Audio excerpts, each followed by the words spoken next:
Dans ce dernier exemple, nous allons soustraire deux fractions. Attention, je vous mets en garde tout de suite, le moins devant la deuxième fraction peut être source d'une erreur fréquente.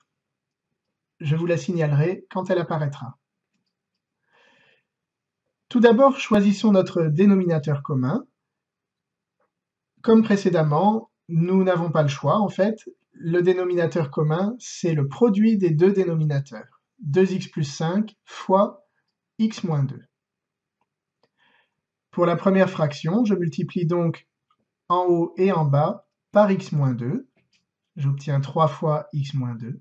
Et pour la deuxième fraction, je multiplie en haut et en bas par 2x plus 5. Je peux développer les numérateurs. En haut, j'obtiens 3x moins 6, et à droite, 14x plus 35. C'est ici que l'erreur risque de survenir, au moment où je vais tout mettre sur une seule fraction. Qu'est-ce que j'obtiens? Si j'écris le résultat comme ceci, c'est faux. Voyez-vous où est l'erreur?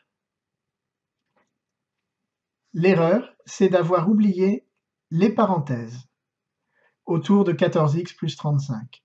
En effet, le moins qui est devant la fraction porte sur tout le numérateur. Et donc, je mets des parenthèses autour du numérateur 14x plus 35. Nous allons voir à présent comment enlever le moins devant la parenthèse. Pour cela, j'enlève le moins, j'enlève les parenthèses et je change tous les signes à l'intérieur. Autrement dit, le 14x devient moins 14x et le plus 35 devient moins 35. Je remets l'expression telle qu'elle était auparavant et je recopie en dessous 3x moins 6 moins 14x moins 35. Il me reste à regrouper les termes en x et les termes constants au numérateur. 3x moins 14x, ça donne moins 11x, et moins 6 moins 35, ça donne moins 41. Je pourrais m'arrêter là, mais si on est perfectionniste, on peut aller jusqu'au bout et mettre encore un moins en facteur devant la fraction. On obtiendrait alors ceci, moins 11x plus 41 sur 2x plus 5 fois x moins 2. Je vous montre le détail de l'opération pour parvenir à ce résultat. Je commence par repérer que je peux mettre moins 1 en facteur, comme ceci. En effet, moins 11x, c'est moins 1 fois 11x, et j'ajoute moins 41, qui est moins 1 fois 41. Je peux ainsi repérer une somme de deux termes.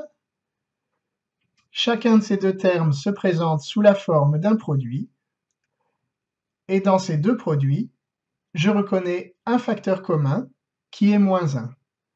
Je suis donc dans les conditions pour pouvoir factoriser, comme ceci, moins 1, facteur 2, 11x, plus 41.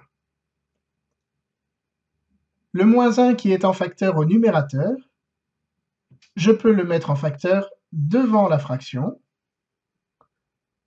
et j'obtiens ceci. Et pour finir, une multiplication par moins 1, ça revient à mettre un signe moins devant. Et voilà le résultat final.